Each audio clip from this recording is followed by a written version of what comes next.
Bonjour, je viens vous présenter, comme chaque semaine, l'horoscope, mais cette fois-ci, c'est celui du lundi 24 mars 2025, déjà le printemps, c'est bien, c'est une bonne nouvelle. Moi, j'ai encore la crève, je sais pas où j'ai chopé ça, mais bon, c'est dans l'air. Mais bon, est moins grave que la dernière fois, petits yeux quand même. Bref, ça m'empêche pas d'essayer de vous faire un horoscope le plus optimiste et positif possible, parce que c'est ce qui nous fait du bien. Ensemble, bien évidemment. Alors, qu'est-ce qu'il y a dans le ciel? L'arrivée du soleil en bélier, pour moi, c'est le redémarrage de l'année astrologique. Hein. C'est à partir du moment où le soleil rentre en bélier que tout le cycle redémarre. Hein. C'est pas le 1er janvier, c'est le 20-21 mars. Hein. Cette année, c'était le 20, il vient de rentrer. Lundi, il sera déjà à 4 degrés. Pour moi, c'est très très positif en manière d'énergie, d'élan vital, de capacité à redémarrer, à se reprendre en main. Il faut dire, ce sont les qualités du bélier. J'ai coutume de dire, s'il n'y avait pas de bélier, on ferait 10 fois moins de choses dans la vie. Heureusement qu'ils sont là pour donner l'impulsion, hein, initialiser les choses, démarrer. Après, bon, pas toujours facile d'éviter les confrontations. La perfection n'existe pas, mais dans tous les cas, ils sont merveilleux d'énergie, de vitalité, de force, de volonté agissante. Immense qualité, s'il en est.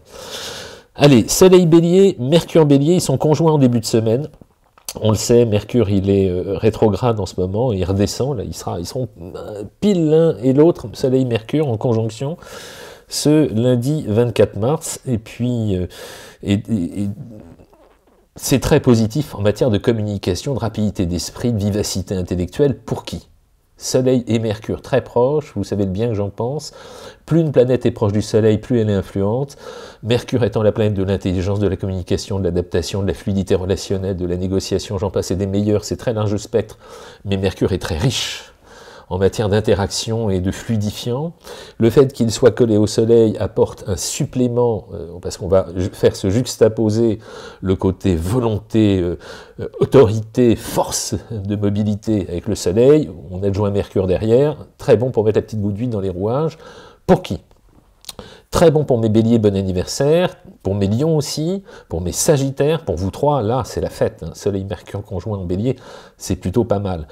Très bon également pour mes verseaux et mes gémeaux, par le jeu des sexy 60 degrés, vous êtes dans des phases où le moment est venu de vous redynamiser, de faire, comment dire, en quelque sorte, de faire apparaître des idées nouvelles, une dynamique nouvelle, une approche nouvelle, hein, de changer d'angle, de modifier l'approche qu'on avait, sur laquelle on était, et qui parfois peut commencer à s'essouffler, voire frôler une sorte de paralysie. Même si Mercure est rétrograde, sa proximité Soleil et le fait qu'il va redémarrer annoncent quand même en perspective une dynamique plutôt mobilisante, active, moteur. Voilà ce que je voulais vous dire. Soleil, Mercure, j'aime beaucoup. Il y a ça. Très bon pour vous 5 donc. Attention en revanche, si vous avez des planètes dans le premier décan Cancer, 80 degrés avec mon bélier, premier décan Balance, opposition avec mon bélier, et premier décan Capricorne, carré avec mon bélier. Donc, cette semaine pour vous 5, on fait très attention en matière de communication, on ne prend pas de décision hâtive, pas grave, hein, c'est un influx solaire, c'est un influx mercurien, c'est pas une cata du tout, rassurez-vous, on est juste dans l'emballement, l'emportement, l'excès, l'hypersensibilité, la réceptivité accrue, et puis surtout on risque d'écouter la moitié des informations, ce qui fait que ça peut être problématique. Les problématiques avec Mercure, c'est que souvent on se disperse. On n'est pas complètement concentré sur les enjeux, les données et l'ensemble des informations qui doivent nous parvenir pour les trier. Voilà comment ça peut se manifester pour vous trois. Voilà pour le Soleil Mercure. Mercure, il continue sa marche rétrograde jusqu'au 7 avril, vous le savez, on a le temps de voir venir, mais à partir du dimanche 30, hein, c'est la fin de la semaine de cet horoscope, il va repartir en Poisson en marche rétrograde, en marche arrière. Il est en marche arrière, là, il a 5 degrés bélier en début de semaine, il va faire ses 5 degrés en bélier jusqu'à la fin de la semaine, et dimanche, on sera le 30, tac, il continuera sa marche arrière, vue de la Terre toujours, et il va retourner en Poisson. Moi, je m'en fais pas une joie, mais c'est comme ça. Voilà l'idée. Jusqu'au 7 avril où il repartira de nouveau en marche directe. Voilà l'idée pour Mercure. J'espère que je n'ai pas été cafouilleux, mais je me le prends en pleine poire en ce moment l'aspect. Bon, d'autre part, Vénus. Vénus, pareil, même dynamique. Vénus amorce la semaine, donc ce lundi 24 mars, à 2 degrés du Bélier. C'est sympa. Allez, je vous en fais une, bis repetita. Lorsque le Soleil et Vénus sont proches l'un de l'autre, ceux qui ont la chance de naître avec cette influence-là, c'est-à-dire qu'au moment de leur naissance, il y avait le Soleil et Vénus qui n'étaient pas loin dans le même axe, on appelle ça une conjonction, hein, comme celle qui se passe dans le ciel également avec Mercure, ben c'est exactement la même chose avec Vénus. Vénus, elle, est à 2 degrés du Bélier. Soleil 4 degrés, Vénus 2 degrés, on est vraiment très proche, quoi, 2 degrés près. Donc, j'en remets une couche, pourquoi? Le Soleil et Vénus, lorsqu'ils sont très proches, augmentent le charme, augmentent la disposition à l'élégance, à plaire, à séduire, à mettre la rondeur, la douceur, la souplesse, la délicatesse, le charisme. Voilà ce qu'apporte un Soleil-Vénus conjoint, hein, dans tous les cas de figure. Et puis, donc pour, pareil, mes béliers, mes lions, mes sagittaires, mes verseaux et mes gémeaux, hein, même chose, c'est-à-dire que vous avez le petit coup de pouce de Vénus, même si Vénus est en mouvement rétrograde, elle aussi, qui donne en toile de fond une capacité à être plus convaincant, plus fluide, plus arrangeant, plus charmant, plus rond, plus fin, en fait, dans votre approche, pour que ça passe mieux. Hein, c'est la fameuse goutte d'huile dans les rouages. En revanche, toujours la même histoire, encore une fois, la même chose. Premier décan Cancer, premier décan Balance, premier décan Capricorne, décidément c'est votre fête cette semaine. Attention à ne pas être trop réceptif sur le plan affectif, de ne pas prendre les choses trop à cœur. Hein. Les petits agacements, les petits bobos, les petites contrariétés, ben voilà, c'est un peu le lot cette semaine, hein, avec ces 3 planètes en début bélier. Il va falloir faire avec. En revanche, Vénus, elle aussi, étant en mouvement rétrograde, c'est pas dimanche qu'elle va retourner en Poisson, c'est jeudi. Jeudi 27 mars, à 8h42 en temps sidéral, vous rajoutez une heure, 9h42. Et puis, Vénus sera rétrograde, elle, jusqu'au 13 avril. Voilà, hein, en Poisson. Mais elle n'est pas malheureuse en Poisson. Elle est pleine de délicatesse, d'empathie, de dévouement, de dévotion, d'altruisme. C'est très sympa, Vénus en Poisson. Allez, qu'est-ce qu'il y a d'autre dans le ciel? Il y a Mars qui est toujours à 22 degrés du Cancer. Non, après, c'est les lentes, elles durent des semaines. Là, c'est des mois même. Mars, l'action, 22 degrés du Cancer. Qui va être concerné? Il retourne en marche directe. Vivement qu'il retourne en Lion. Mais dans tous les cas, 22 degrés du Cancer, 3e décan Cancer. Très belle énergie pour mes Cancers. Attention, les dents de scie quand même, mais très belle énergie pour vous dynamiser dans tous les cas. Excellent pour mes Scorpions, pour mes Poissons. L'action, hein, Mars pour vous. Hein. Bon, pour Cancer, Scorpion, Poisson, Taureau, Vierge. Vous 5, Mars vous stimule, c'est le moment de retrousser les manches, comme j'aime le faire. Ça fait longtemps que je ne vous l'ai pas fait.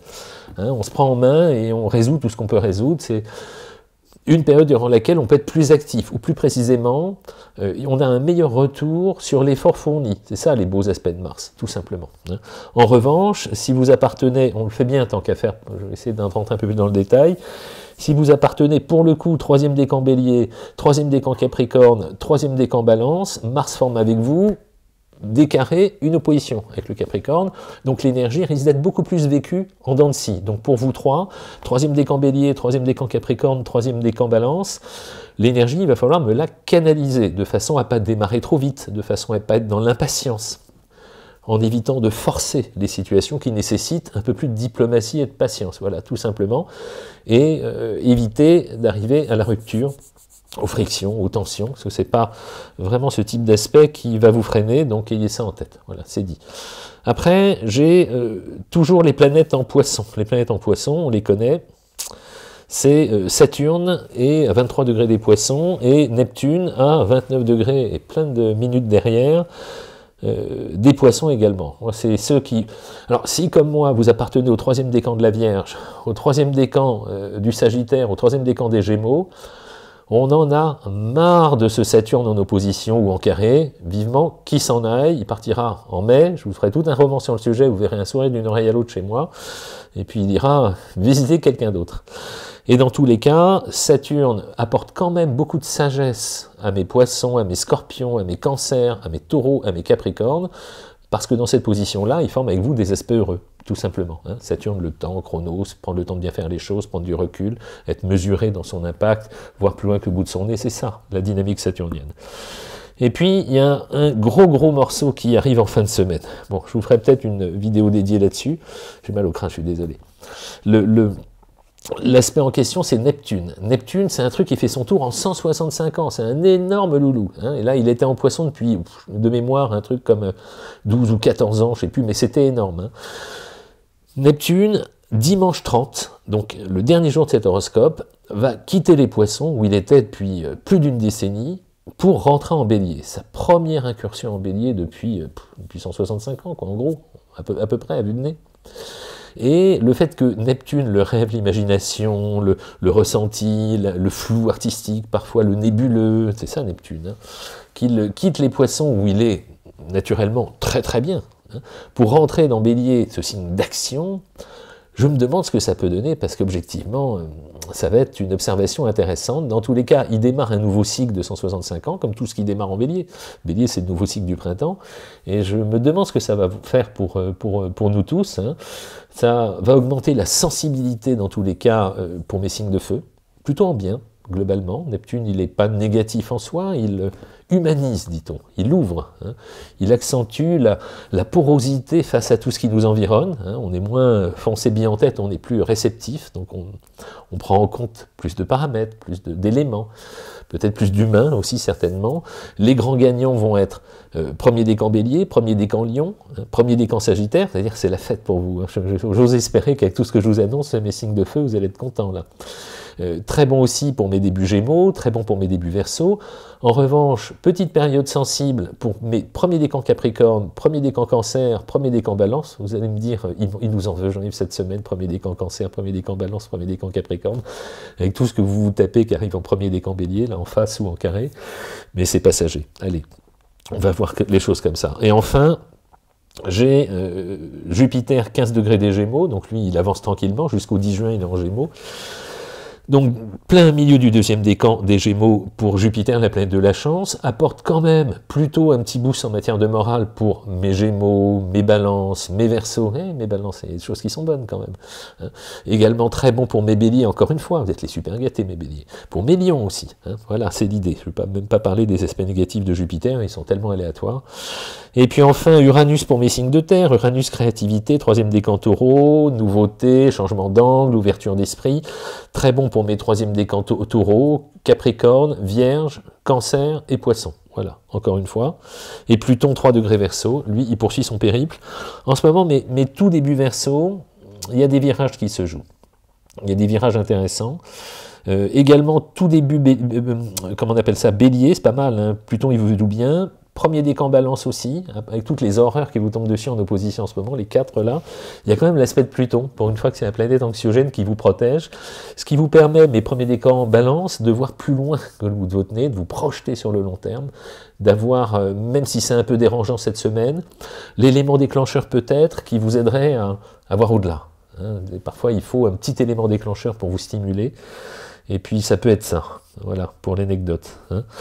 Et puis c'est surtout ce Neptune, moi, qui m'intéresse. Je vais vous en parler plus, parce que c'est énorme, un Neptune comme ça qui change de secteur. Encore une fois, c'est tous les 13-14 ans, je ne sais plus, 12-14 ans, ça dépend, de quand il rentre, quand il ressort, marche rétrograde, marche directe.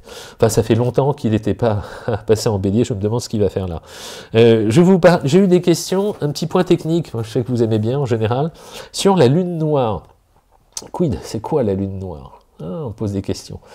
La Lune noire, déjà, deux façons de l'appréhender. La première, c'est de comprendre ce que c'est mécaniquement, physiquement. Puis après, on regardera ce que c'est en matière d'influence et d'impact. Alors, qu'est-ce qu'on appelle la Lune noire ou Lilith? C'est très simple. Ceux qui ont leur permis de conduire voiture et qui roulent en voiture savent ce que l'on appelle l'angle mort. L'angle mort, qu'est-ce que c'est? C'est quand vous regardez dans vos rétroviseurs, il y a toujours un endroit, c'est peut-être 15, 20, 30, 40 degrés, ça dépend, hein, où on n'a aucune visibilité. C'est pour ça que parfois il y a des camions qui reculent, ils peuvent écraser quelqu'un, ou ouais, quand on recule, on ne voit pas toujours tout, il faut bien se retourner pour être sûr. C'est l'angle mort, c'est ce qu'on ne voit pas, hein, c'est ça Lilith, hein, c'est ça la Lune noire. Or, on a tendance à considérer, dans une carte du ciel, que lorsqu'une planète est dans le même angle que ce glissement du ciel incarné par la Lune noire qui est notre angle mort, quand les deux sont en conjonction, dans la même séquence, la planète est un peu étouffée, ralentie, souterraine. C'est pas pour autant qu'elle est inexistante, c'est surtout que son influence, son impact, sa visibilité va être plus réduite. Voilà. À partir de cette donnée-là, il est très prudent de ne pas engager d'interprétation définitive. Hein, c'est souvent un temps mort, quelque chose d'étouffé, hein, sous le tapis aussi, ou qui met du temps à se révéler, ou qui a besoin d'arriver à maturité. Dans tous les cas, c'est un petit peu ralentisseur quand même, il faut être lucide, hein, les aspects de conjonction avec une lune noire. Donc vous me direz ce que vous en pensez en fonction de votre propre expérience, mais la donnée de base, ça donne ça. Hein. Voilà, pour la lune noire. Encore une fois, c'est très controversé, donc très très prudent dans l'interprétation de ce qui est très controversé, parce qu'il y a plein de courants de pensée nuancés différents qui sont intéressants toujours à essayer d'appréhender. Allez, puis je vais terminer par ce que j'adore, les citations que vous m'avez fait parvenir. Alors, la première citation, elle nous vient de Véronique. Véronique, elle nous cite Samuel Johnson. Voilà, que dit cette très jolie citation? La grandeur d'une personne se mesure à la façon dont elle traite ceux qui ne peuvent rien lui apporter. Oh, alors ça, j'aime beaucoup. Hein. La grandeur d'une personne se mesure à la façon dont elle traite ceux qui ne peuvent rien lui apporter. C'est tout à fait d'accord avec ça. Très jolie citation, merci Véronique. Une de Brunard, une citation d'Alexandre Lucart. Alors, une personne optimiste ne refuse pas de voir le côté négatif des choses. Elle refuse de s'attarder dessus. Ah, ça, j'adore. Je vous la refais quand même. Hein. Une personne optimiste ne refuse pas de voir le côté négatif des choses. Elle refuse de s'attarder dessus. Pas bête. Merci Bruno. Et enfin une dernière de Valérie. Valérie nous fait parvenir une citation d'Anaïs Nin. Nous ne voyons jamais les choses telles qu'elles sont. Nous les voyons telles que nous sommes. Voilà, sur ces jolies citations. Merci beaucoup pour la gentillesse de vos messages, pour les bonnes énergies qu'on partage, et puis on se dit à la semaine prochaine. Merci.